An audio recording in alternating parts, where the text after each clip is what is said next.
Bienvenidos a todos a esta sesión en la que el programa Psicomentario dará seguimiento a todos aquellos programas que ya ustedes pueden ver. Son más de 600 programas en el que en vivo se llevaron durante 6 años, desde 2011 a 2016, los temas más relevantes que tienen que ver en el aspecto de la educación, de la criminología y el psicoanálisis. Esto hizo varias lecturas, pero hay una lectura que siempre nos ha preocupado. Hace unos días, concretamente el día 10 de junio del 2022, una familia es encontrada en estado de descomposición. Cuando hablamos sobre la muerte, este es un término filosófico, porque si habláramos del fenómeno biológico sería una descomposición de cuerpos, pero esto suena muy duro, lo que es la putrefacción del cuerpo. Entonces, la filosofía recurrió al concepto de muerte. ¿Qué es lo que motiva a que un padre de familia pueda asesinar a sus miembros, a sus hijos? Algunas lecturas apresuradas siempre que haya asesinatos múltiples, más de 2 personas, en este caso fueron 4, incluyendo la muerte del señor, ya se considera como una muerte múltiple. Pero el sustrato aquí es cuando se asesinan a los miembros de la familia. En primer término, se utilizó el concepto del síndrome de Medea. ¿Recuerdan ustedes esta historia en Grecia en la que una madre despechada, queriendo vengarse de su esposo Jasón, que la abandona, pues decide darle muerte a los hijos? Jasón decide irse con Glauce y dejar a Medea, y Medea le dice: te vas y lo vas a lamentar. Efectivamente se va Jasón. Recuerden que él pertenecía a los argonautas y con la espada de Jasón mata a sus 4 hijos. Se quedó como uno de los fenómenos más terroríficos de cómo una madre puede matar a los hijos. Más adelante sucede el caso de Elvira Luz Cruz, allá en 1982, en lo que una madre, sintiéndose también abandonado, un esposo que es irresponsable, no tienen qué comer, dice: pues mis hijos no pueden sufrir, y los estrangula. Ella intenta matarse, no lo logra. En 1989, recordemos que Claudia Mijanjos, se dice que estaba enamorada de un seminarista, decide también matar a sus 3 hijos, edades 6, 9 y 11 años de edad. Luz, que se hizo una película, A los motivos de Luz, sus hijos tenían 2, 3 y 6 años de edad. Más adelante, Claudia Mijanjo se conoció como la Llena de Querétaro, y en 2016 sucede algo también fatal. En la ciudad de Morelia, una madre de profesión, profesora de educación especial y dentista, decide matar a sus hijos de 3, 6 y 9 años de edad. Se le dio también el mote de la Llena de Morelia, 2016. Pero en 2017, el caso que casi todo mundo conoció, y digo literal, en todo el mundo y México, fue el caso de Mireya. Recuerdan que ella también mata a sus 3 hijos y pues empezó a preocupar a la población. Ellas son 2 gemelas de 9 años de edad, el menor no recuerdo ahorita, no puedo precisar la edad. Y bueno, la madre tenía una disputa por la guardia y custodia con el padre gana la custodia y decide matar a sus papás, de la Mireya, pero su mamá queda viva y es la que da testimonio de lo que atravesaba Mireya, cómo estaba alterando los hechos, aconsejaba a sus hijas, encontraron videos cómo aconseja a sus hijas para que dijeran que su papá las había tocado, las había violado. Y las explicaciones apresuradas por algunos medios de comunicación y de unos pseudopsicólogos que no tienen información forense, e inmediatamente ante un hecho tan lamentable, de tanto terror, dicen que son personas que tenían esquizofrenia. Eso se hizo en el caso de Marta Teresita, se hizo en el caso de Mireya, se hizo en el caso de todos estos asesinatos que han pasado, se atribuye que es esquizofrenia. Entonces hemos decidido invitar al doctor Josué Martínez Rico, el psiquiatra forense, nuestro director general del área de psiquiatría forense del Colegio Federal de Peritos, y pues complacidos de que participe en el programa Psicomentario. Y bueno, también nos acompaña pues un psicólogo forense de larga trayectoria de más de 30 años en el ámbito forense, que es el doctor Marcos Antonio Hernández Salgado. Entonces, por el orden de ideas en que presenté, quisiera hacerle esta pregunta al doctor. Doctor, ¿por qué siempre se dice que las personas que cometen este tipo de actos de alta violencia, que decir alta violencia es un pleonasmo, porque violencia viene de vigor, de fuerza, entonces siempre va a ser una fuerza que empuje, entonces es un pleonasmo. Este tipo de violencia específica, doctor, ¿por qué siempre le dan el mote o el alias, podríamos decir, de esquizofrenia?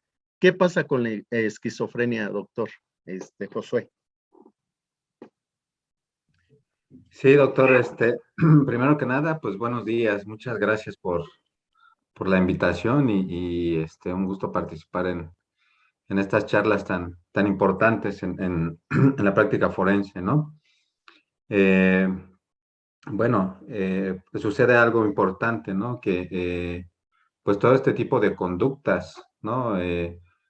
No se consideran pues dentro de las respuestas normales, ¿no? Entonces lo primero que se suele relacionar es pues a la locura, ¿no? O sea, nosotros como individuos de una sociedad, pues nos apegamos a este conjunto de normas y conductas que nos dicen pues que están bien, ¿no? Y cómo debemos comportarnos, ¿no? Entonces, todo lo que se sale a esa norma en algún momento, pues es llamado locura, ¿no? Relacionado con locura. Sin embargo, pues si hacemos un análisis más profundo de cada uno de los casos, podemos ver que no todo concuerda con enfermedad mental, ¿no? Específicamente, pues hablando de esquizofrenia y respondiendo a esta pregunta, tendríamos que ahondar en todo lo que es la esquizofrenia, ¿no? La esquizofrenia,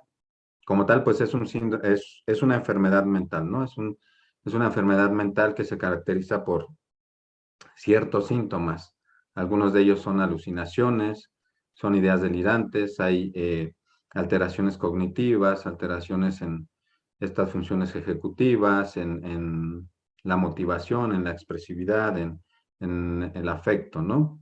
Y todo esto se refleja pues en la conducta, ¿no? Hay una conducta alterada por esa misma inadecuada percepción e integración de la realidad, ¿no? Por todas estas alteraciones que comento anteriormente. Algo también interesante es que, pues es rara eh, que se cometan delitos bajo la sintomatología de la enfermedad mental, ¿no? Específicamente de la esquizofrenia, pues es raro, sin embargo, sí llega a ocurrir, sí ha llegado a ocurrir. Y bueno, también es verdadero que, bueno, bajo esta enfermedad, pues se llegan a cometer delitos también de importante gravedad, ¿no?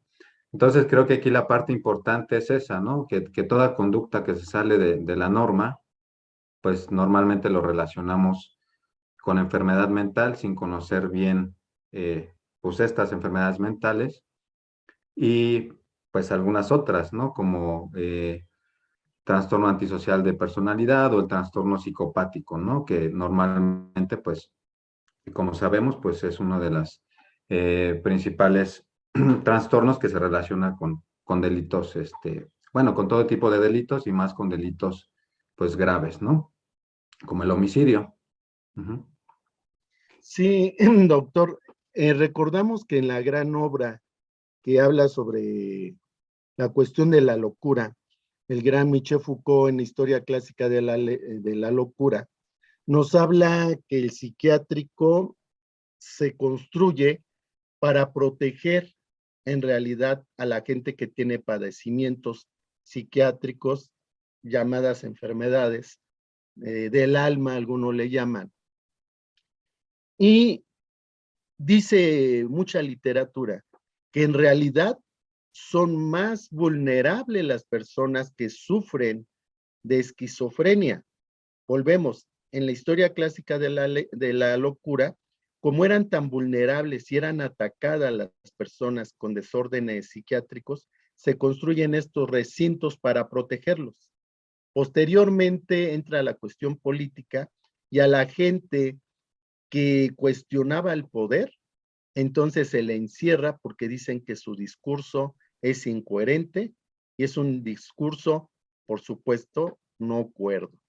Entonces se encierran para que no cuestionen. Una forma de castigo. Es una especie del nacimiento de las prisiones que también hace Michel Foucault en Vigilar y Castigar, que había tres formas de poder retener al que cuestionara. Uno era el psiquiátrico, los hospitales y las cárceles. Entonces, alguna literatura que revisaba, en realidad dicen que un esquizofrénico es muy, muy raro que ataque a las personas.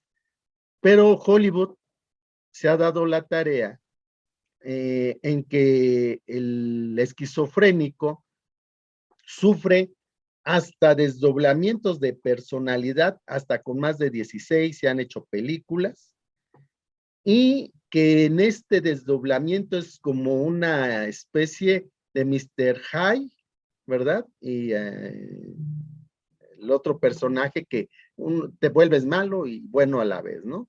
Entonces, eh, me costaba trabajo entender, no soy psiquiatra, por supuesto, pero si la lectura me informa que no es como eso que se dice, que hay una voz, esta alucinación paranoide que te dice mata, o esta voz que te puede convertir en una especie de ángel, estas alucinaciones visuales o auditivas, pues es muy raro que te lleven a cometer este acto criminal. Porque algunos actos criminales, si estuvieran en esta posición esquizofrénica, no habría una capacidad, vamos a llamar de raciocinio, es decir, de planeación, de anticipar el hecho, ¿no?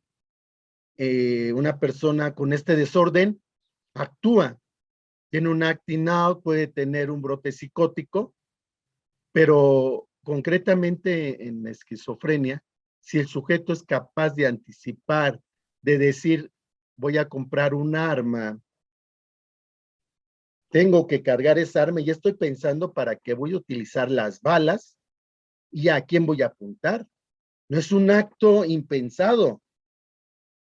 Desde el hecho que tú portas un arma, en el caso de Claudia Mijanjos, en la cocina, ella en la puerta había acomodado durante la tarde tres cuchillos, uno más grande, mediano y chico. Para cada víctima utilizó uno de los cuchillos. Apuñalaba, dejaba ese cuchillo, se iba por otro, apuñalaba y se iba por el otro cuchillo. El menor de 3 años tantas puñaladas le dio que la mano quedó colgando de un pequeño cartílago. Entonces, si hay planeación, por supuesto, creo yo, usted no lo dirá, que eso no puede ser esquizofrenia. La literatura dice que son personas más vulnerables. No, no hay, al parecer, ahorita si se transmite genéticamente, si es un comportamiento de imitación. Entonces, como que sí me gustaría más que se definiera. Yo creo que empezaríamos un poco. ¿Qué es la esquizofrenia? Si esta se hereda, si los medicamentos que hay ayudan, y qué diferencia hay entre un acto psicótico que pudiera hacer. ¿Usted qué opina, doctor? Sí, acá algo muy importante que comentó, doctor. La realidad es que pues la esquizofrenia no es que surja de un momento para otro, ¿no? O sea, tiene en su evolución natural de la enfermedad, pues tiene toda una serie sintomática y fases por las cuales va atravesando la persona hasta llegar a los síntomas pues más notorios, ¿no? Que son estos síntomas que llamamos positivos, ¿no? Digo, ahorita retomaré esa parte aquí respondiendo a esta parte de la etiología. Bueno, sí, en relación a la prevalencia de la enfermedad, pues se ha estudiado que hasta el 1% de la población mundial, pues puede tener esquizofrenia, ¿no? Esto en la prevalencia, ¿no? Sí hay factores ya en cuanto a la etiología, factores genéticos muy bien estudiados, incluso en los gemelos homocigotos que vienen de un solo saco. Hay una concordancia y riesgo de hasta, bueno, algunos autores mencionan 47%, algunos hasta 60% de desarrollar la enfermedad, ambos, ¿no? Porque comparten el mismo material genético, ¿no? Y va disminuyendo la prevalencia cuando ya son disigóticos, cuando viene solo un padre con antecedentes, ¿no? Entonces hay una carga genética muy importante, ¿no? También se han relacionado algunos otros factores como los biológicos, por ejemplo, enfermedades o infecciones en la madre durante el embarazo, como poliomielitis, sarampión o varicela, ¿no? Por ejemplo. O también este, eh, el embarazo o el nacimiento más bien en épocas de invierno, ¿no? Esto pues relacionado a infecciones virales, ¿no? Eh, entonces, sí está bien estudiado que hay un factor genético, ¿no? Hereditario, ¿no? Entonces, desde ahí empezamos empezamos a identificar que debe haber algunos antecedentes que nos orienten a pensar que en la familia también eh, algún primo, papá, hermanos, tíos, abuelos padecieron alguna enfermedad como la esquizofrenia, ¿no? Posteriormente, pues se deben de conjuntar algunos factores, ¿no? Se considera que factores estresantes, ¿no? Como situaciones traumáticas en la adolescencia, favorecen, ¿no? Todo lo que represente eh, un estresor para ese cerebro, donde ya hay predisposición genética, pues va a facilitar que se exprese la enfermedad, ¿no? Algunos de ellos, digo, puede ser cualquier estresor en realidad, ¿no? Alguna situación violenta, algún asalto, el abandono de los padres, fallecimiento de algún familiar, incluso también algunos otros estresores a nivel neurobioquímico, como el uso de cannabis, ¿no? También se relaciona como un factor que puede facilitar la expresión de síntomas, ¿no?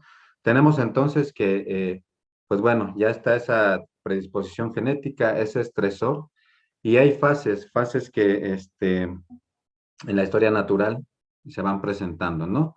Hay una fase prodrómica, ¿no? Que se le llama prodrómica porque son síntomas como muy inespecíficos, atenuados, que después de ese estresor empieza a presentar la persona, ¿no? Que está desarrollando los síntomas, ¿no? En esa fase prodrómica, pues puede tener duración de algunos meses eh, hasta un año, ¿no? Aproximadamente, ¿no?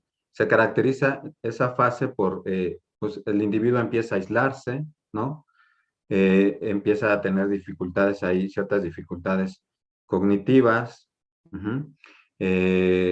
empieza a sentir extrañeza de sí mismo, de quién es y del entorno, o sea, empieza ahí ya a tener ahí lo que nosotros llamamos perplejidad, ¿no? Esa fase en la cual el individuo no sabe, no se logra reconocer adecuadamente a él y al entorno, como una sensación de extrañeza, ¿no? De si donde está es real o no es real, ¿no? Empieza ya con ciertos cambios, ¿no? Entonces, normalmente, esa fase, pues es muy interesante, es característica porque normalmente se confunde con depresión, ¿no? La persona en ese aislamiento, en ese retraimiento, eh, empieza a dejar de ser funcional, empieza a dejar de ir a la escuela, empieza a dejar de ir a trabajar, empieza a dejar de socializar, ¿no? Entonces se aísla, pero por todos estos cambios que empiezan a haber, ¿no? Ahí es un poco difícil. Normalmente se confunde con depresión y si no pues se identifica de manera adecuada a tiempo, pues eh, puede evolucionar a la fase activa, ¿no? Eh, o se pueden dar tratamientos que son inadecuados y se retrasa el diagnóstico y por lo tanto, pues, eh, afecta el pronóstico, ¿no? Posterior a esa fase de esos síntomas que normalmente llamamos negativos porque es como una baja, ¿no? De esas funciones, aparecen lo que son los síntomas positivos, que son los síntomas más notorios en la esquizofrenia.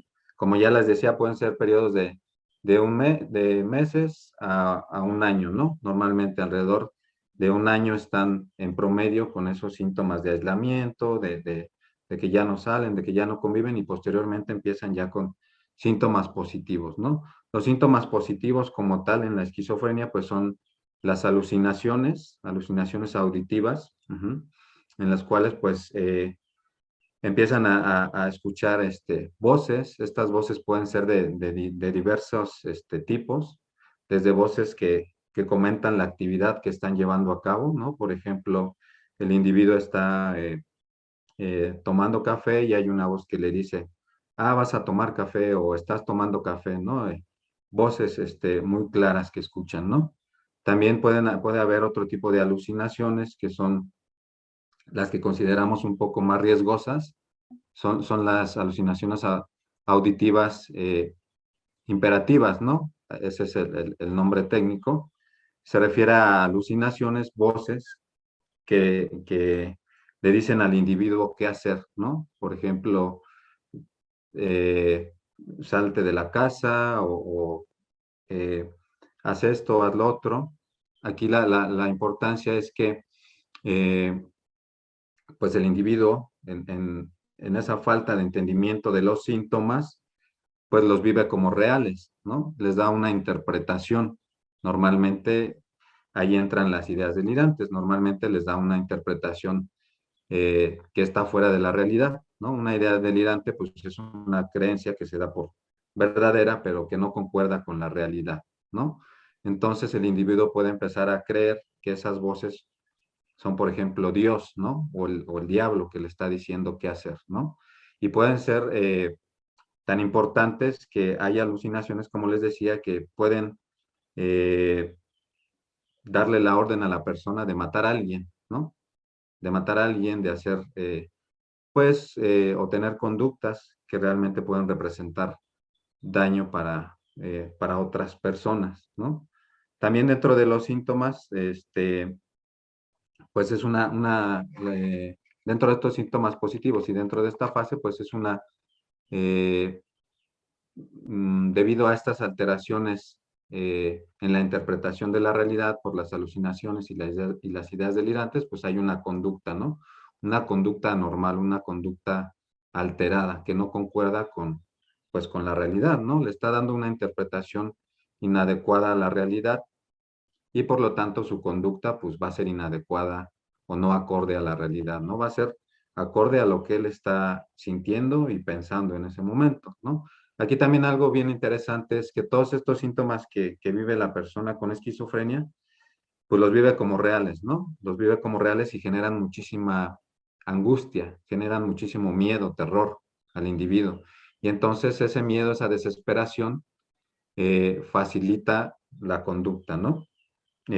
Aquí algo importante es que dentro de las ideas delirantes que mencionaba anteriormente, las más comunes son ideas delirantes paranoides o de daño, ¿no? Donde el individuo se siente constantemente, casi en todo momento, que va a ser dañado, ¿no? Por terceras personas y obviamente como reacción natural, biológica, pues es la defensa, ¿no? Normalmente son individuos que al tener esas ideas, pues van sintiendo que la gente alrededor los va a dañar y pues tienden a defenderse de más, ¿no? Y eso facilita también, pues, que lleguen a cometer este, conductas de riesgo, ¿no? Conductas importantes.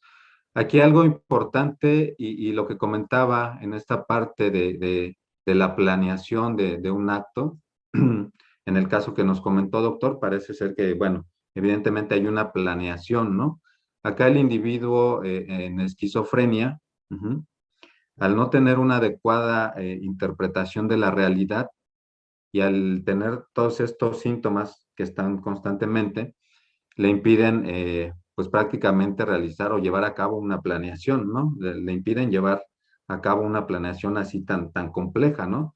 Normalmente, más bien los delitos que llegan a cometer los pacientes con esquizofrenia, que están muy sintomáticos, pues son eh, delitos de características impulsivas, pues, ¿no? En un momento se siente amenazado y reacciona por esa misma sensación de amenaza, ¿sale? Completamente sin planeación, lo que veíamos o vemos en esa parte de la eh, criminología, ¿no? Estos delitos que cometen los pacientes con esquizofrenia, pues entrarían dentro de los llamados desorganizados, ¿no? Delitos desorganizados o crímenes desorganizados, donde no hay una planeación, aparentemente no hay un motivo, o sea, no hay un motivo, el motivo lo tiene el individuo, pues, desde lo que siente, desde lo que piensa, desde lo que interpreta, pero no hay un motivo, pues, que podamos ver desde fuera que justifique pues el acto, ¿no?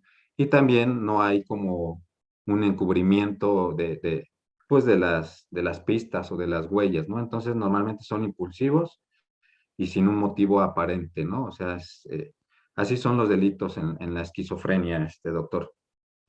Aunque Bueno, ya les comenté que por los mismos síntomas sí puede haber delitos realmente graves como las agresiones y el homicidio, que son los más comunes dentro de esa baja, pues prevalencia de delitos, ¿no? En la esquizofrenia. si partimos de lo que ahorita nos dice entonces, doctor, y más adelantito le voy a dar la voz al doctor Marcos,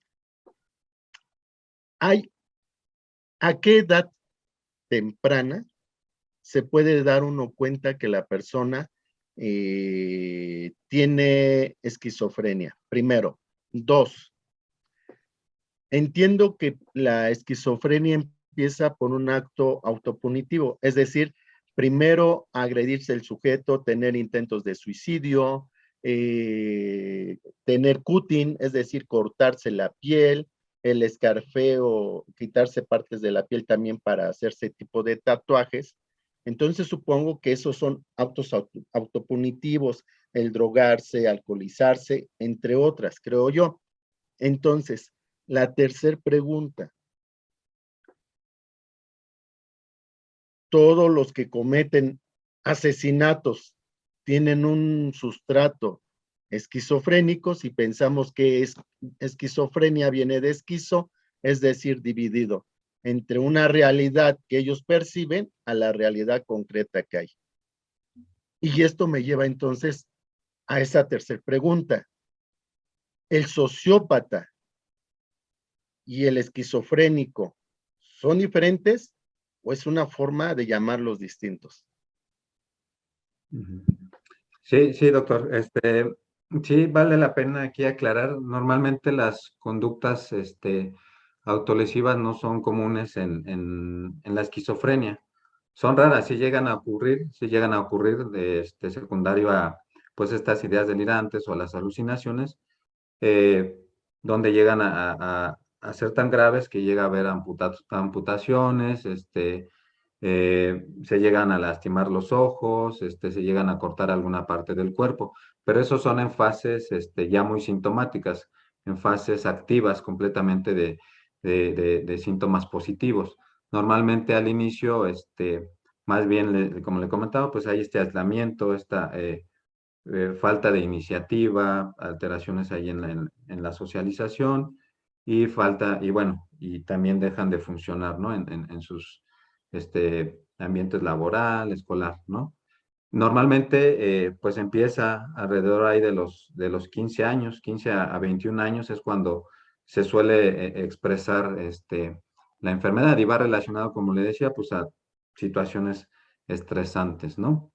En relación a la otra pregunta, doctor, es bien interesante y que también genera pues cierta confusión, ¿no? Esta parte de si al psicópata, al antisocial, al sociópata, se le puede considerar un enfermo mental, ¿no?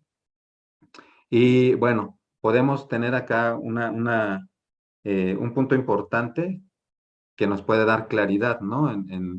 Entendemos que en la enfermedad mental, pues, debido a los síntomas, dependiendo la enfermedad, pues es la gravedad, ¿no? La esquizofrenia es un trastorno mental grave, o sea, grave porque anula completamente, o sea, por los síntomas no hay una interpretación adecuada de la realidad y entonces tanto la planeación, esa capacidad de querer, ¿no? O sea, esa voluntad, esa capacidad de entender la realidad está alterada, ¿sale? Entonces, en la enfermedad mental grave todo eso está alterado. Ajá. Por lo tanto, las conductas pues no van acorde a la realidad, ¿no? El individuo está completamente nublado en esas capacidades. A diferencia de los otros trastornos, ¿no? Del trastorno psicopático, antisocial, sociópatas, etcétera, ¿no? Donde esas capacidades de entender lo que se está haciendo, de entender las consecuencias, de entender eh, o de planear, pues, el acto, uh-huh, están conservadas. O sea, no hay síntomas que alteren su percepción de la realidad, ¿sale? Su percepción de la realidad está intacta, ¿sale? Entonces él entiende, el psicópata, el sociópata, el antisocial entiende que lo que va a cometer es un delito y que hay una consecuencia, ¿no? Y aún así lo planea, la lleva a cabo. Esa es la gran diferencia, esta capacidad conservada de querer entender y de planear de acuerdo a lo que pues el individuo quiere, ¿no? Entonces, esas situaciones, esas capacidades están anuladas en una enfermedad mental grave, ¿sale? Como es la esquizofrenia. Uh-huh. Doctor, no sé, ¿verdad?, qué tanto comprometa. Yo sé que usted ha tenido que atender los casos más impactantes a nivel psiquiátrico de algunos pacientes. Tan es así que unos se van a hacer serie a finales de este mes de junio. Pero me llama sobre todo la atención lo que ahora se llama la ley Ingrid, que a raíz de este señor, que no podemos, creo, decir el nombre, al parecer creo era ingeniero, la forma tan cruel de asesinar a su pareja, una joven de edad muy joven, pues valga la redundancia, muy guapa, nada que ver con este señor que ya era para ella grande, digamos, pero la forma en que la asesina, de tal forma de desollarla en bolsas de plástico, llevar los restos, tirarlos ahí en la banqueta y decir que primero fue atacado por ella.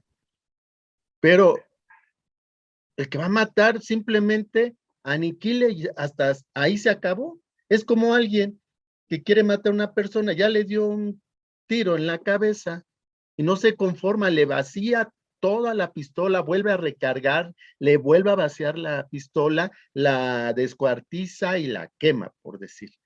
Allá no entiende si el fin era quitar la vida.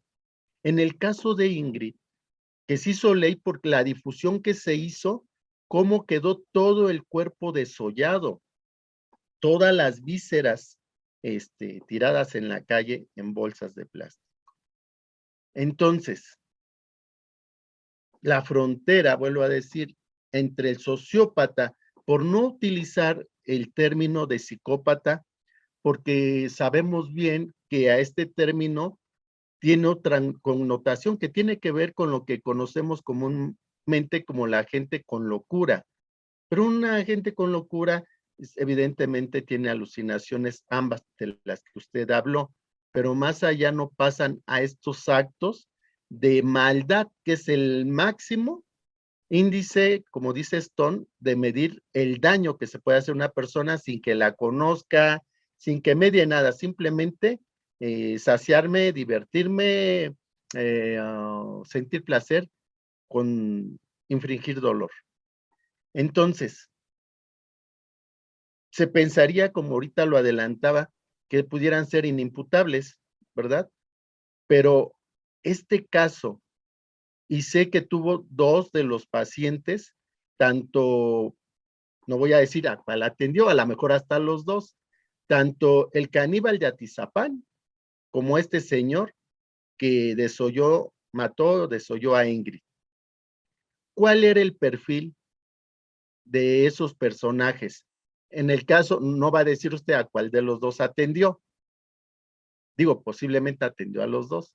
Pero ¿cuál era el perfil, doctor, de estos personajes que usted atendió?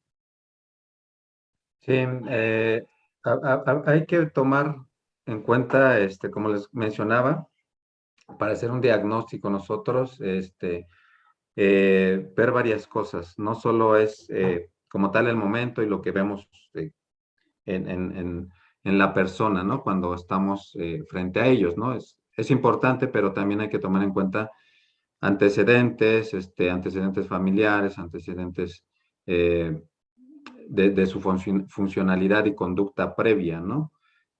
Por ejemplo, es muy característico que en una persona antisocial, pues estas conductas sean, o sea, hay antecedentes de estas conductas delictivas ya frecuentes, ¿no?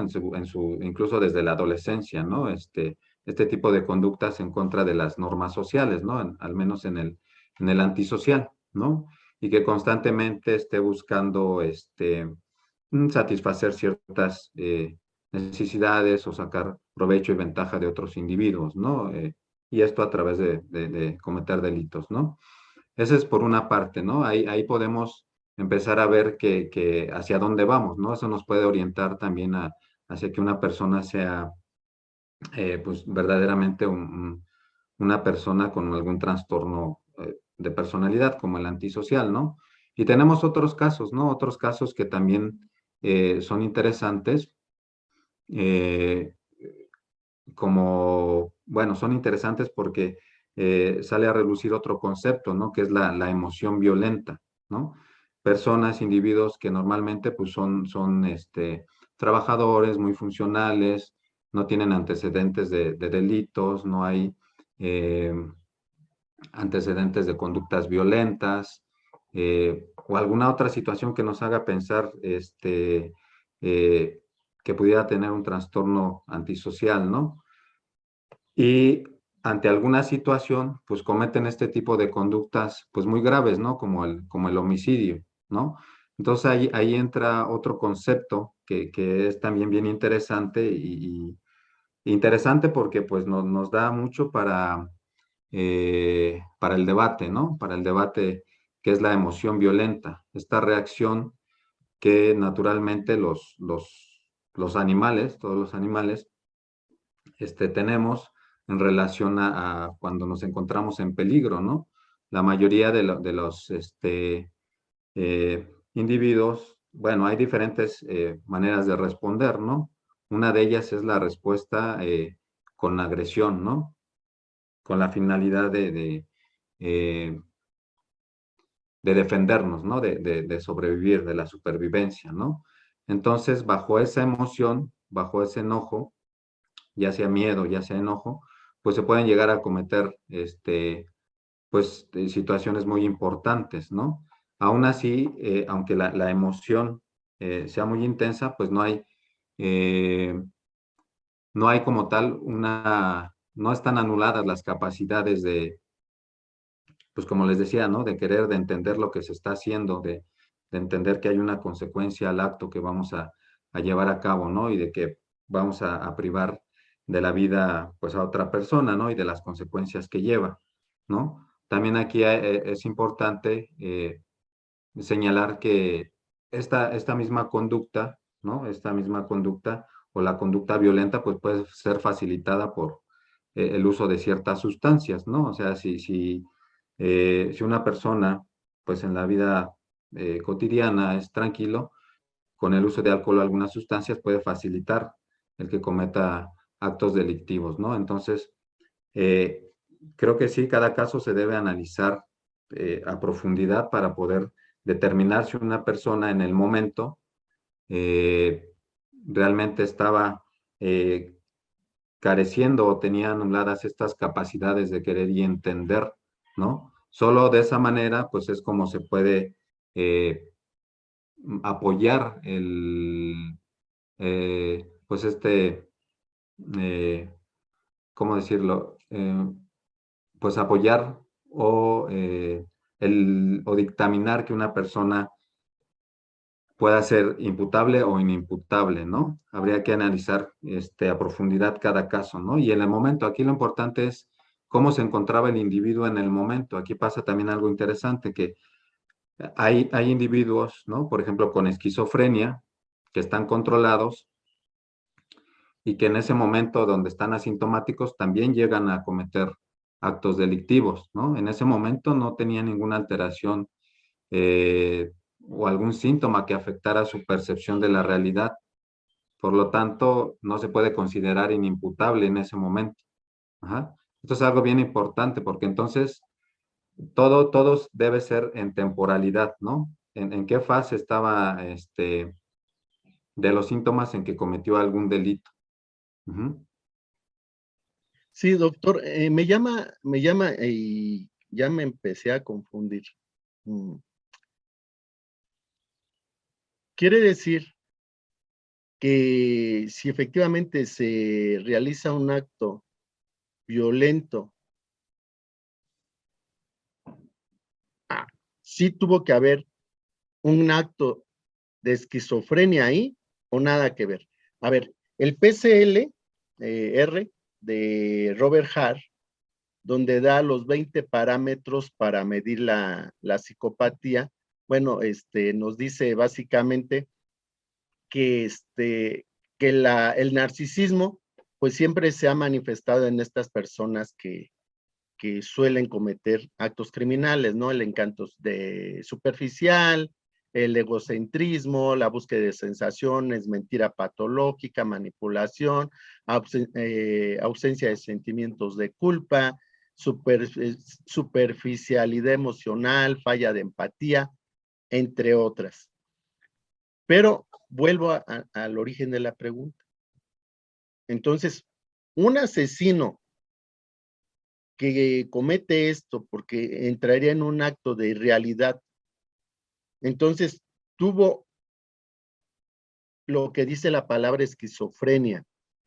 Fue esquizo, se escindió en su pensamiento y en su actuar. Entonces, todos los que asesinan en ese momento sufren de esquizofrenia.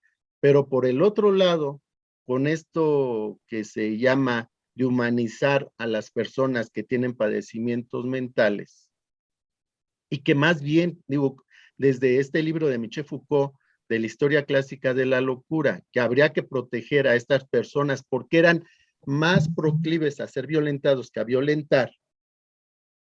Entonces aquí quiero pensar que ya se está criminalizando, se está revictimizando o se está creando que toda la persona que en un momento dado se le diagnostique con esquizofrenia, se le va a decir prácticamente es un asesino en potencia. No estamos cayendo lo que sucedía antes del siglo XIX, que en lugar de su protección, ahora todo aquel que tenga estos rasgos o que se le diagnostique con esquizofrenia, la familia de él va a estar súper preocupada de decir a qué hora nos mata.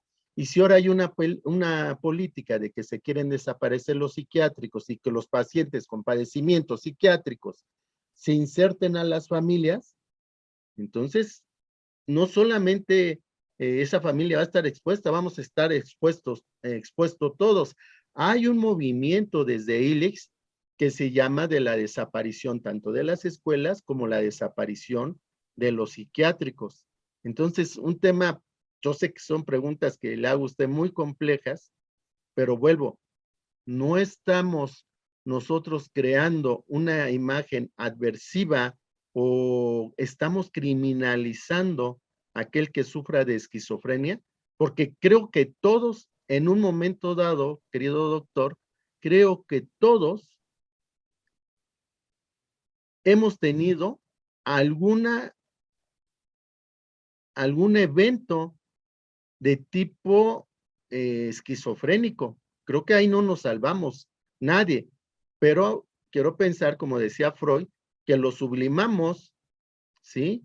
Porque en lugar de que yo tenga un pensamiento, ¿cómo mataría cuando escuché que alguien mató? Yo digo, ay, no, pues yo lo hubiera hecho así, no me hubieran atrapado y escribo una novela. De hecho, uno de los asesinos múltiples fue atrapado como 40 años posteriormente y era un gran escritor. Cuando fue atrapado dice, por fin voy a poder descansar. Mató más de 40 personas allá en China. Entonces, hay gente como el caníbal de, no recuerdo, de Tlatelolco, creo que sí, era el poeta de la novela negra, o no sé cómo se auto calificó, que inclusive cuando lo iban a detener se aventó de una ventana precisamente Tlatelolco y se lesionó, pero sí lo atraparon, que había matado a varias jóvenes y se dedicaba a escribir poemas de cómo, de alguna manera, cómo matar. Entonces, concretizo, debe estar preocupada las familias cuando alguno de sus miembros haya sido diagnosticado con esquizofrenia. Dos, en las sociedades urbanas, puede ser que se lleve a esta persona a atender, pero ¿qué va a pasar con las sociedades rurales? Entonces, todo persona que tenga o haya sido diagnosticado con esquizofrenia va a matar a algún miembro de su familia, no estamos estigmatizando a la gente con esquizofrenia. Claro que sí, doctor, respondiendo. Lo que sí quiero aclarar antes de esto es que la esquizofrenia como enfermedad no representa pues un riesgo, ¿no? Como tal.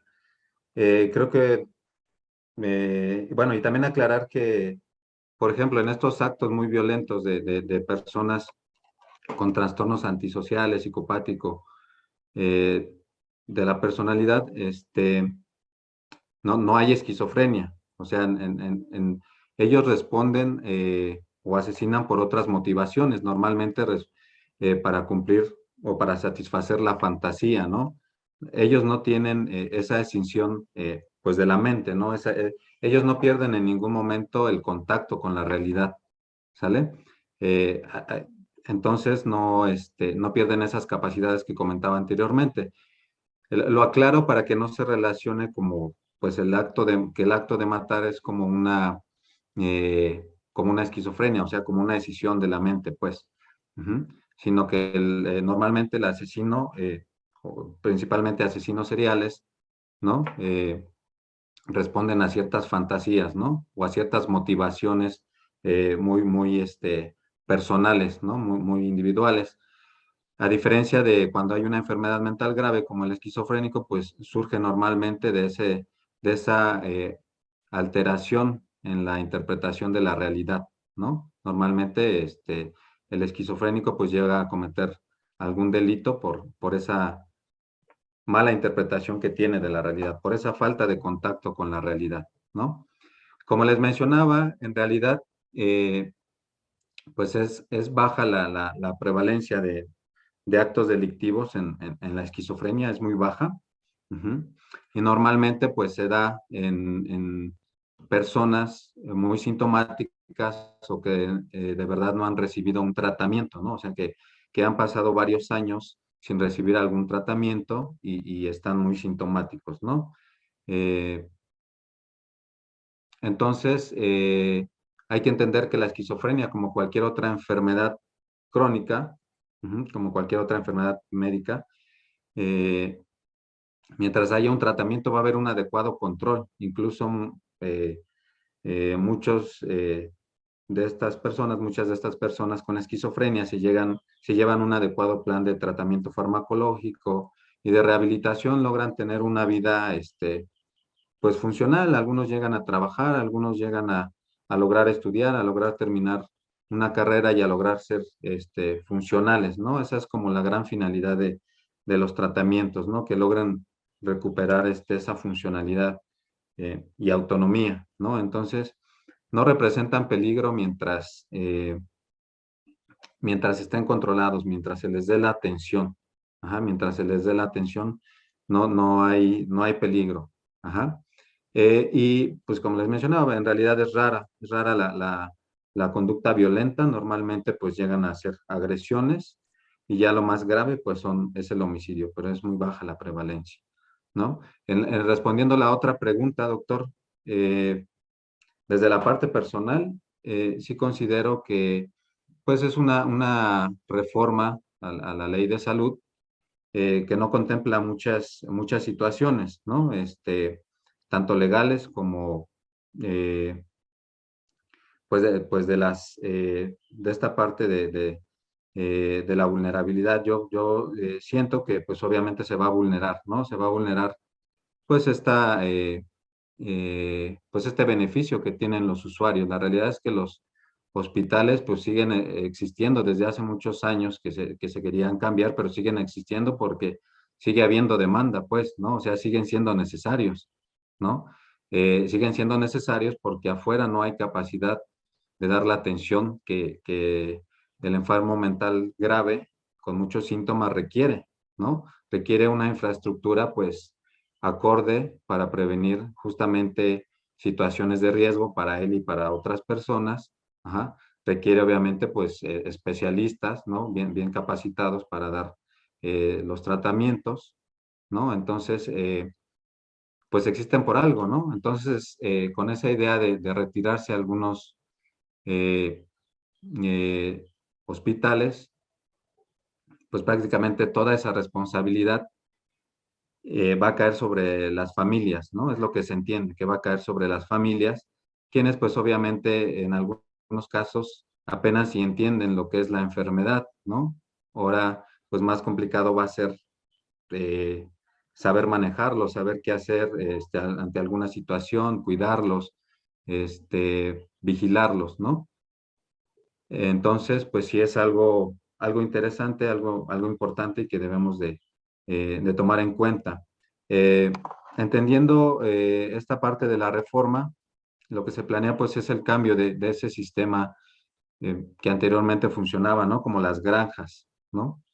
Los hospitales grandes, no hay ahorita conocimiento de que vayan a desaparecer, quizás se modifiquen y den como una amplitud más hacia esta atención comunitaria, hacia los servicios ambulatorios, que también son buenos porque, pues, al dar un seguimiento más cercano, pues, se evitan las recaídas, ¿no? En las personas, se evitan las recaídas y las rehospitalizaciones, ¿no?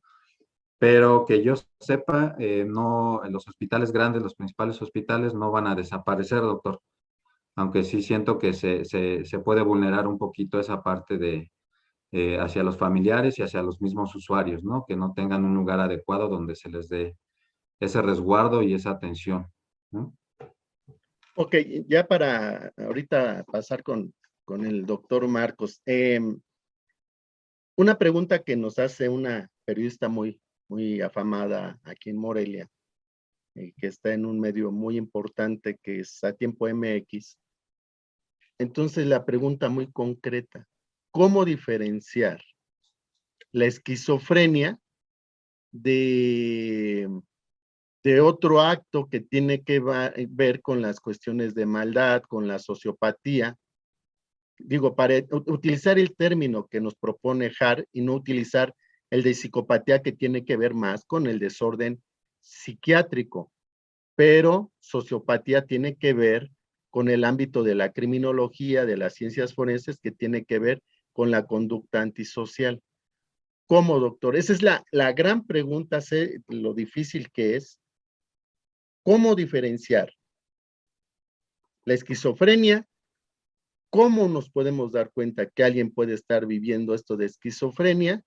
¿Qué paliativos que la gente pueda obtener? Hay gente que no puede mandar a su paciente, primero, a que pudiera ser medicado, y la otra alternativa, la psicoterapia.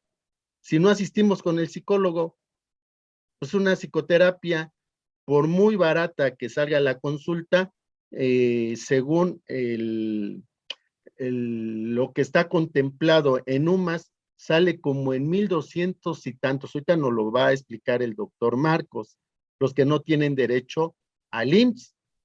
Entonces, si a la semana me voy a gastar un promedio de 6,000 pesos y mi terapia mínima podía ser de 6 meses, échenle cuenta, si hay familias que al mes ganan con trabajos 2,500 pesos. Entonces, vuelvo a reiterar, ¿cómo diferenciar lo que es esquizofrenia y no un acto sociópata? ¿Qué alternativas le podemos dar a las personas para que, si tiene una persona que haya sido identificada, o cómo darme cuenta? Ya daba usted algunas cosas que se confunde con depresión. Entonces, el tema lo hicimos precisamente con hablar de la esquizofrenia, y todo esto da estas lecturas que se han dado, pero que finalmente confunden a muchas personas, porque vuelvo a decir, ya todo acto tenía esquizofrenia, no tomaba medicamento, y entonces lo que estamos haciendo, estamos estigmatizando a las personas que sufren de esta condición psicológica.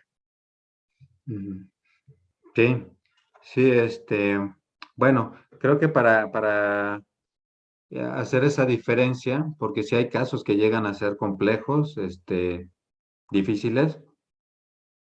Afortunadamente, pues en esta práctica forense, pues nos apoyamos pues, de todos los especialistas, ¿no? Que tenemos, ¿no? Desde los,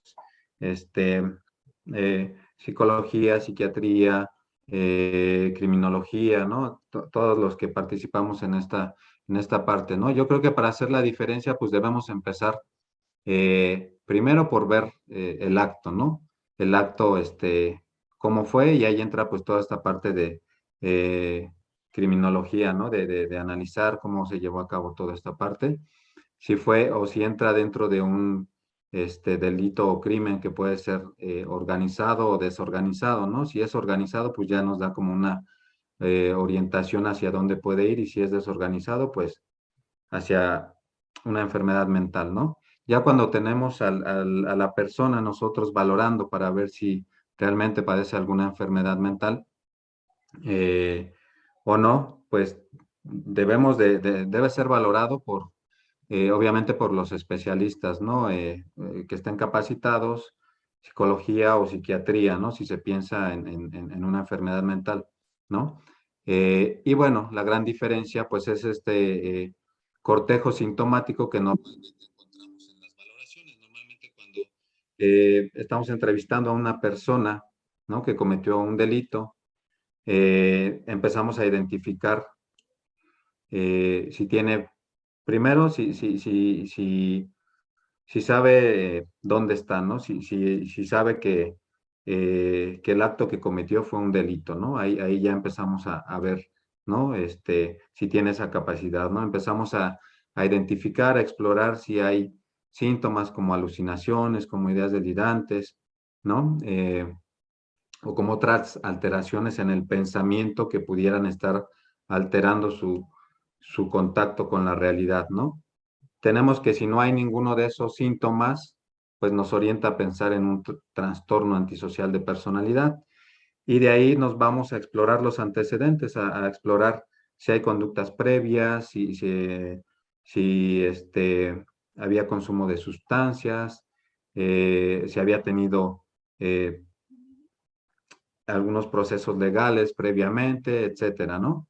Y por la otra parte, si sí identificamos algún síntoma que nos llame la atención, nos vamos hacia atrás y normalmente pues vamos como armando toda esa evolución, ¿no? Toda esa historia natural de la enfermedad. Nos encontramos que ya previamente pues había tenido alucinaciones, que dejó de estudiar, que ya tenía un tratamiento psiquiátrico, que tiene familiares con esquizofrenia, etcétera, ¿no? Pero todo parte de esa valoración clínica que hacemos en el momento, ¿no? Si identificamos síntomas, nos vamos hacia atrás y llegamos a estructurar bien esa evolución y ese diagnóstico, ¿no?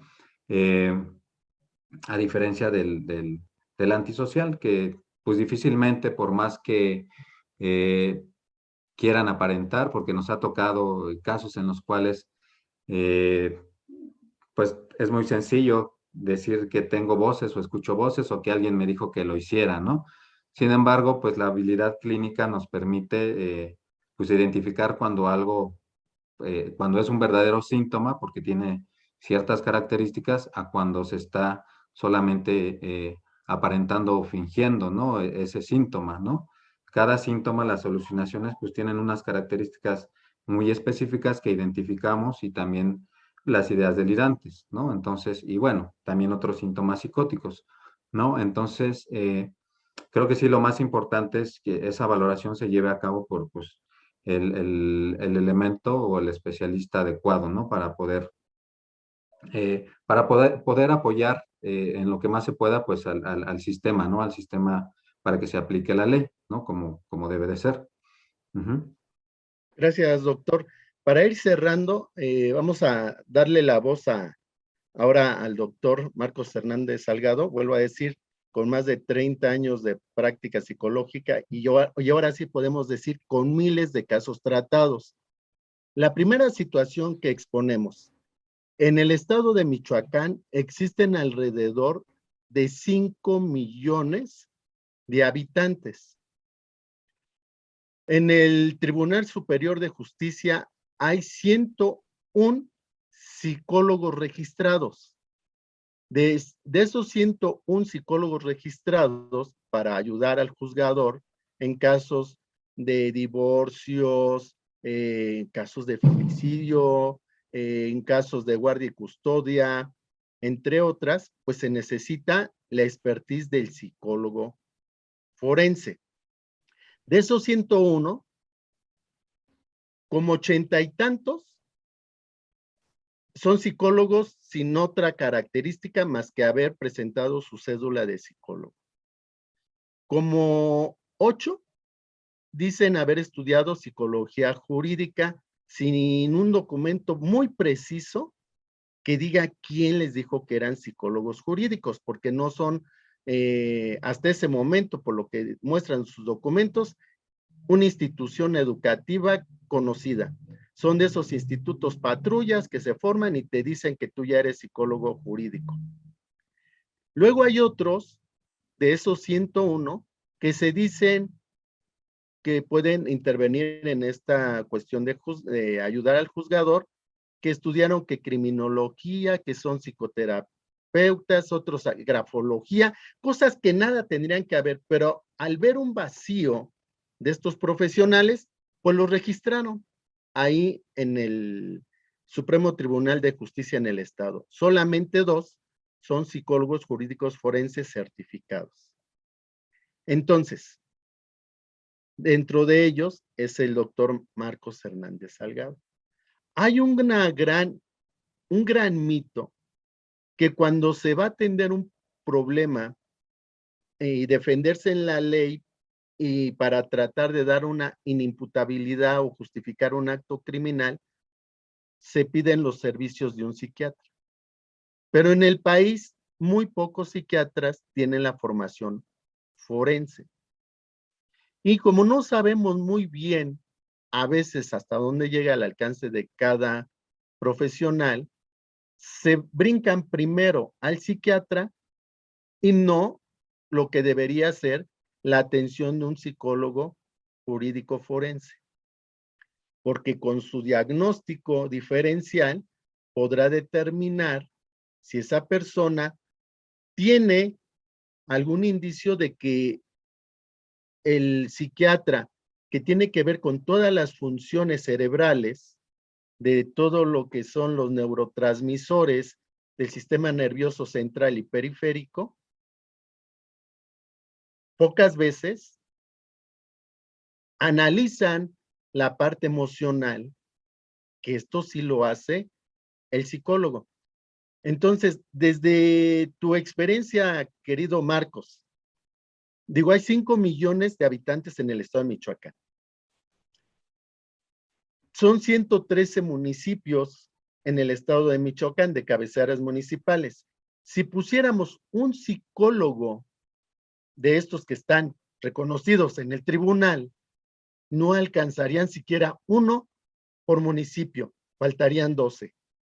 Y con esta preparación, perdón, tan difusa que tú no sabes qué es lo que hacen, me llama la atención porque la persona que dice o plantea como hipótesis que lo que pasó en este asesinato, de que al parecer el padre de familia mata a los 3 miembros de su familia, a 2 hijas y a la esposa, y posteriormente se suicida, entrevistan a esta persona y cuando checas en profesiones, esta señorita, ¿qué formación tiene? Es trabajadora social, ¿sí? Y tiene otro estudio como psicóloga educativa. Entonces, ¿cómo se atreve una persona de estas, que es, no sé si habló a nombre de la Procuraduría, pero lo está diciendo ante las cámaras, que la persona que victimó, posiblemente que victimó, tenía esquizofrenia? Y entonces vienen todas las confusiones nuevamente de todo este estigma que se da a las personas que sufren esquizofrenia. Entonces, el primer filtro para ver una psicología diferencial es el psicólogo. Marcos, tú como psicólogo, en tu experiencia, ¿cómo le haces para poder establecer que esta persona sí requiere turnarse al psiquiátrico para que se le dé una medicación, o esta persona que pudiera en un momento tener un acto antisocial de poder privar a uno de sus miembros? Creo entendí también que él mismo se puede dañar. Entonces, desde tu punto de vista psicológico, Marcos, de todo este vacío de profesionales que faltan y todavía otros que ni lo son y hablan como si fueran psicólogos. ¿Qué pasa, Marcos? Listo, primero, es lamentable que esta área de la psicología forense esté siendo invadida por personas que no tienen el perfil y la capacidad. Digo que por ahí podríamos empezar. ¿Sí? De entrada, creo que es muy importante señalar que todo aquel profesional que va a ingresar a esta área, de entrada debe tener una formación en psicología clínica. Eso es básico. Es importante. ¿Sí? Si alguien tiene una carrera de psicología educativa, está bien, pero para otros asuntos, para las cuestiones pedagógicas, psicopedagógicas, valoración de las personas con deficiencias mentales o cualquier otra cuestión que tenga que ver o esté relacionado con el ámbito de la psicopedagogía o pedagogía o psicología educativa como tal. Yo no sé de esa persona, no escuché esa narrativa o esa entrevista, pero algo muy importante sí debe quedar muy claro. Todas las personas que estamos en esta área debemos tener una formación profesional suficientemente sólida. Eso nos queda muy claro. Y fueron muchos los comentarios que hizo Víctor, pero vamos a ir tratando de ponerle orden a cada uno de ellos. Desde mi experiencia en el área clínica, cuando mandar o cuando enviar o canalizar o derivar a un paciente para atención psiquiátrica, bueno, yo creo que desde la misma entrevista inicial nos damos cuenta a la hora de tomar la historia clínica, en el momento de tomar el examen del estado mental, desde ahí nos damos cuenta si la persona tiene o no alguna sintomatología o características que conlleven justamente a la primera impresión hipotética de la presencia de un trastorno o una enfermedad. Creo que eso es básico. Desde la entrevista inicial, la toma del examen del estado mental, un poquito de los antecedentes familiares y demás, desde ahí ya tenemos una perspectiva inicial de qué es lo que está sucediendo. Y si todavía para ello tenemos dudas, pues ahí existen una serie de instrumentos, una serie de pruebas que nos permiten justamente hacer un diagnóstico un poco más preciso. El MMPI, por ejemplo, una de las pruebas más potentes, el inventario multifásico de la personalidad, pues nos permite, nos da un perfil ya más característicos. Es más, hasta nos señala el tipo de patología que la persona o el cliente presenta, ¿verdad? Es bastante amplio este tema. Yo creo que ya se ha abordado suficiente. El doctor psiquiatra, el doctor Martínez, ya nos ha dado suficientes elementos como para poder diferenciar una esquizofrenia de cualquier otro trastorno psicótico, psicopático. Y al principio hiciste una pregunta, Víctor, y creo que quiero abordarla. El estigma del esquizofrénico. En la experiencia clínica, en el trabajo en la consultoría, yo no puedo precisar cuántos pacientes con esquizofrenia he tenido. No lo sé. Son cientos de pacientes. 33 años de servicio y más de 21,000 casos atendidos. Y dentro de esa cantidad de casos, pues obviamente muchos con esquizofrenia, ¿verdad? Coincidentemente, y aquí de acuerdo a lo que el doctor Josué Martínez había señalado, el esquizofrénico rara vez se lesiona a él mismo. Y es más circunstancial la participación delictiva, circunstancial. Porque en el momento le querían robar sus cosas, porque en el momento algo parecía que le estaba haciendo daño, algo atentó con su integridad en ese momento y como consecuencia de esas circunstancias puede actuar, puede asesinar, puede lesionar, eso queda claro. Pero, como ya el doctor lo dijo, esa capacidad de querer y entender, ¿sí? El planear, el anticipar, el buscar los elementos, eso está perdido en el esquizofrénico. No tiene esa capacidad. En cambio, los trastornos de personalidad, el psicópata, sociópata o los trastornos antisociales en general, ellos sí tienen esa capacidad, no está perdida. Así que ese estigma del esquizofrénico es un error.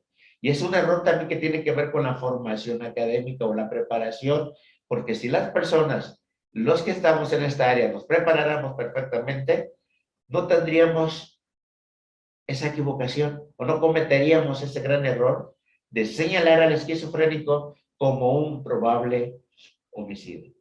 Entonces eso nos debe quedar muy claro. No es así el asunto. Así que, de alguna manera, pues, para todos los que estamos en esta área, ¿sí? Quitarle esa cuestión del estigma al esquizofrénico sería muy importante. Incluso el que lo estamos comentando ahorita, si esto fuera público o llegara a más personas, sería muy importante, muy interesante, porque las cosas son distintas, son diferentes. Ningún esquizofrénico, bueno, no ninguno, algunos esquizofrénicos más bien, pudieran llegar a cometer delitos. Y sí nos ha pasado, hace algún tiempo yo comentaba del caso de Europa, pero no fue planeado, simple y sencillamente porque pensó que le iban a quitar sus oros, sus diamantes, y en defensa asesinó a otra persona. Pero él ni siquiera tenía conciencia de que lo había hecho. Él solo dijo que defendió sus cosas, que defendió su terreno, que le querían robar y hasta ahí. Entonces, es circunstancial. Si llegan a ese nivel, asesinatos, es justamente de esa manera.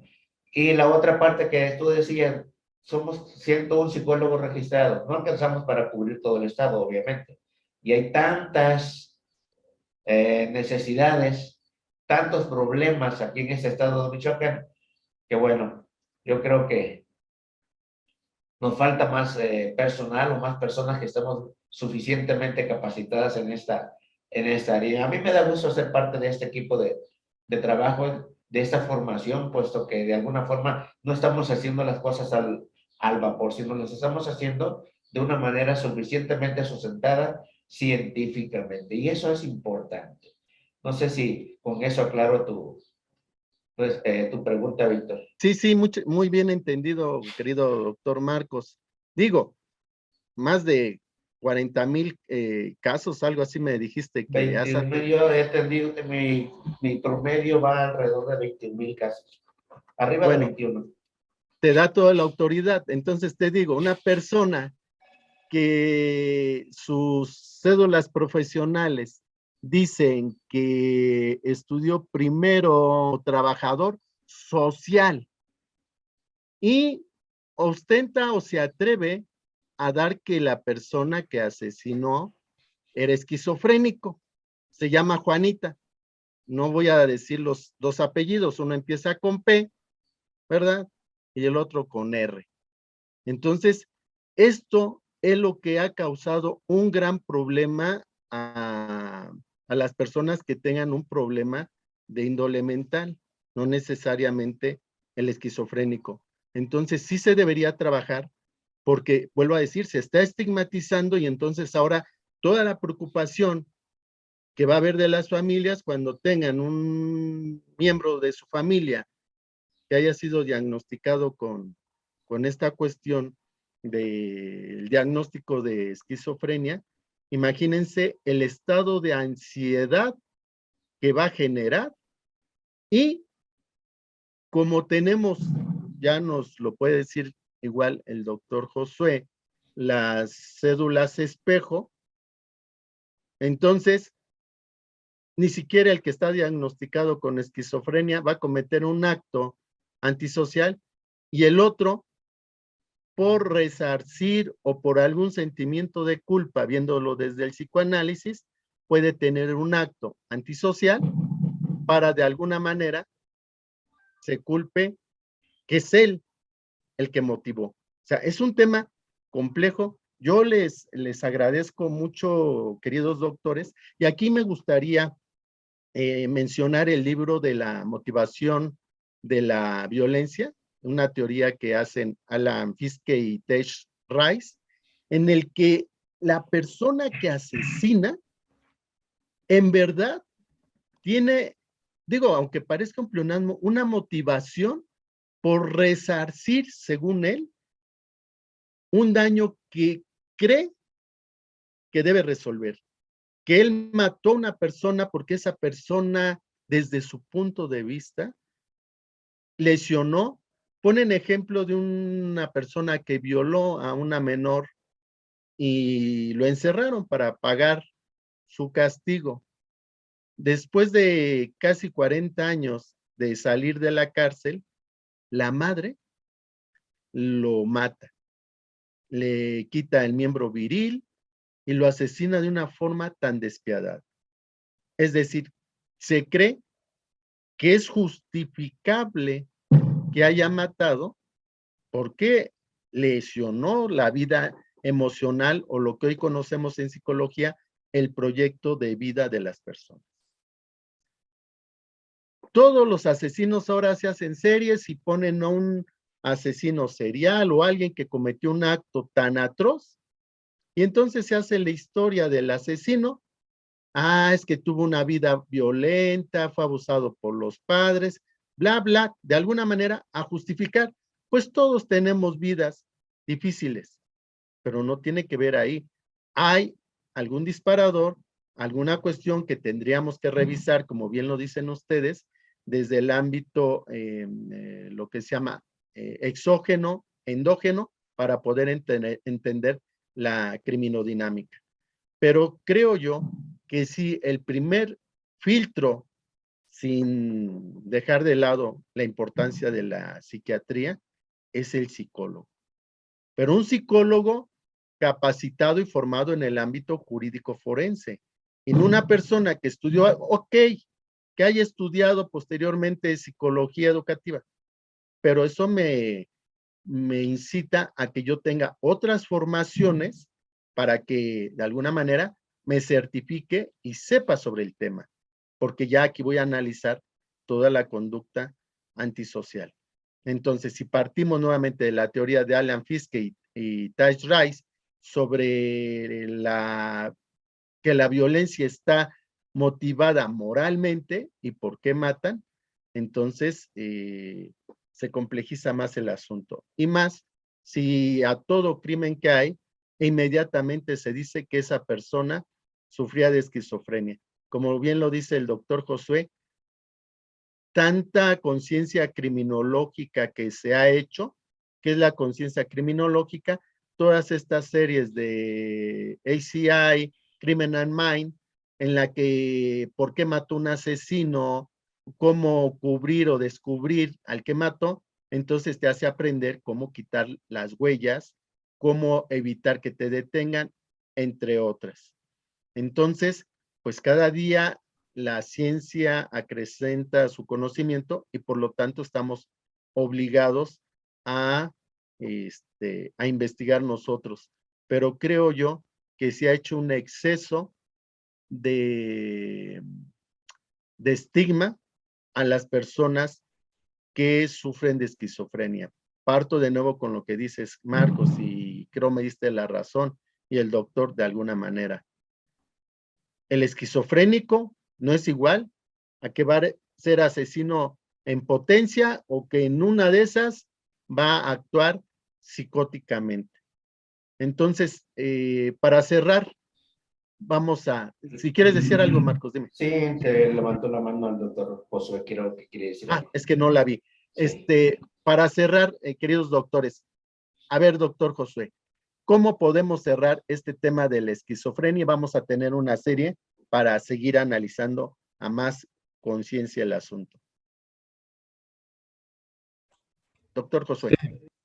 Sí, bueno, yo había querido participar, considero y concuerdo con el doctor Marcos en que los elementos que apoyamos en esta parte a la justicia, pues deben ser elementos capacitados, ¿no? Y si estamos hablando de que debemos identificar síntomas, características clínicas, pues debe ser pues un elemento que haya tenido formación clínica, ¿no? Si no, entonces no, ni sabemos qué vamos a estar buscando, ¿no? Entonces los clínicos son los que deben de ser quienes participen, ¿no? Obviamente pues se va especializando, ¿no? Psicología, psiquiatría, incluso hasta neurología, si es necesario, ¿no? Y otros estudios, ¿no? Pero todo debe ser clínico en esta parte, ¿no?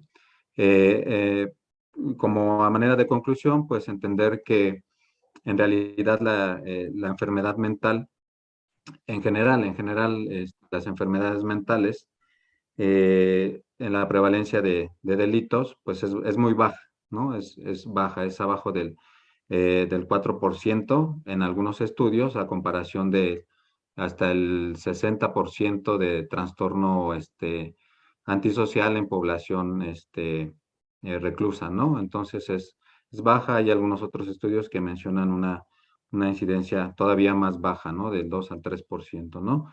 Entonces, y bueno, que tiene que ver con el descontrol sintomático, ¿no?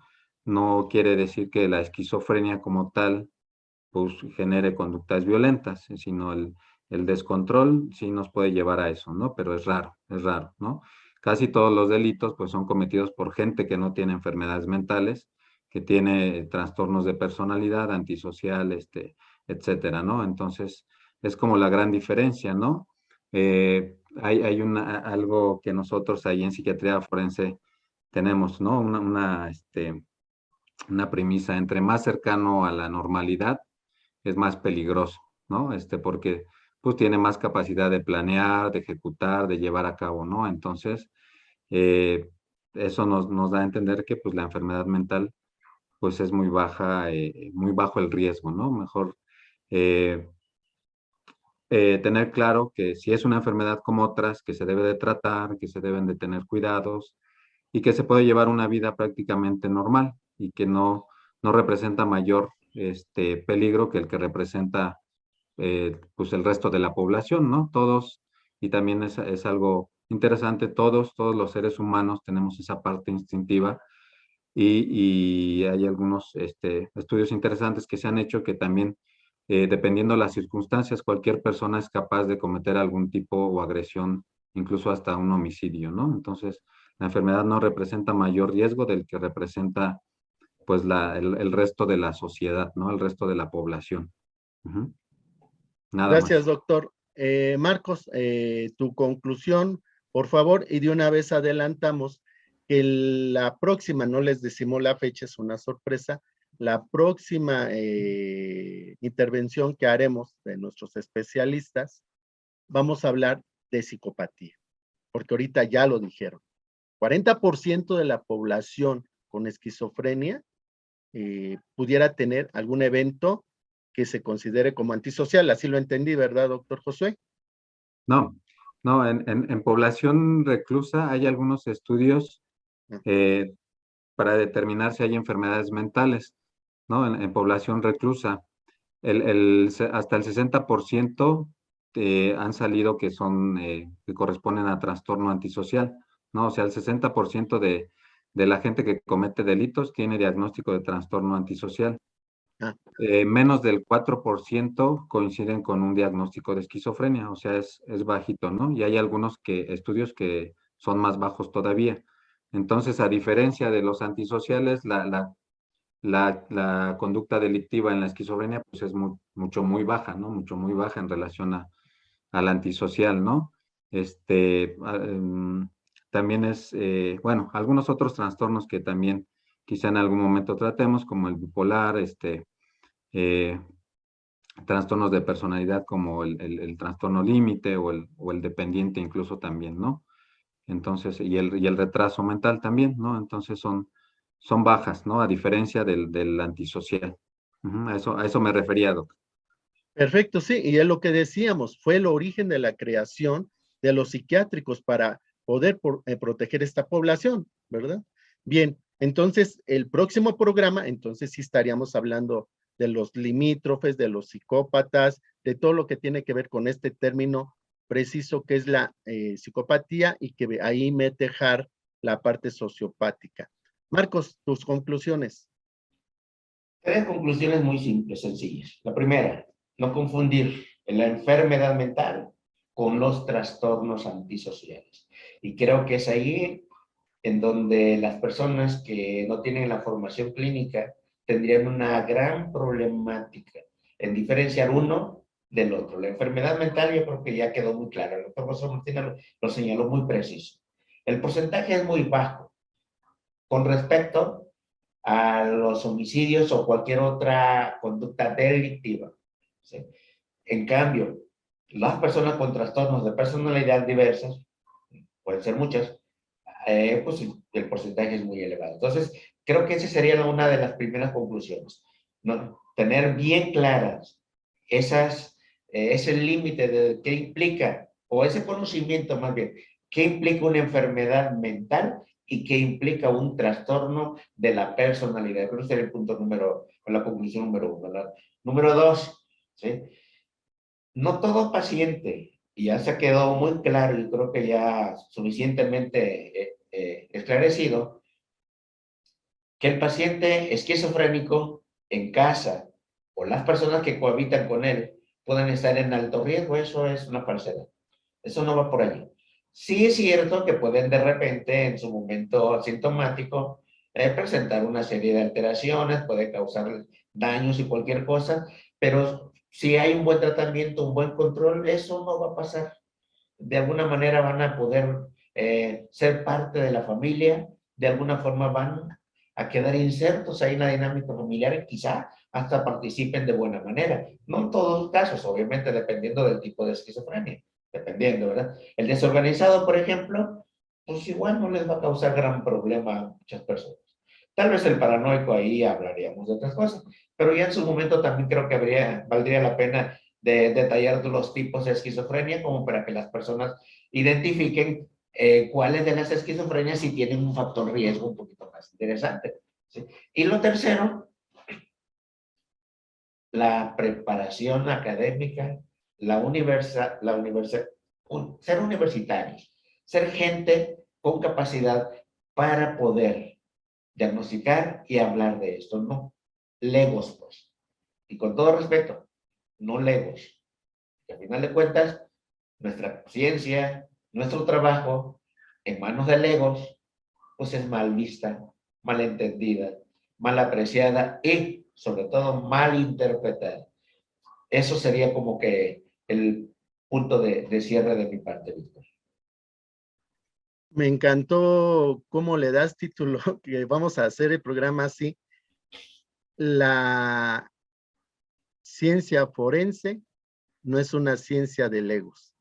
Y vuelvo a decir, el próximo programa, del programa que renace como el ave fénix de psicomentario, arrancaremos con psicopatología. Y un libro fundamental que habla de la atrocitología, de toda esta maldad que a través de los tiempos, cómo puede llegar alguien a matar en masa, matar miles, fascinarse, llegar a una escuela, como en el caso que sucedió hace poquito, y matar a estudiantes.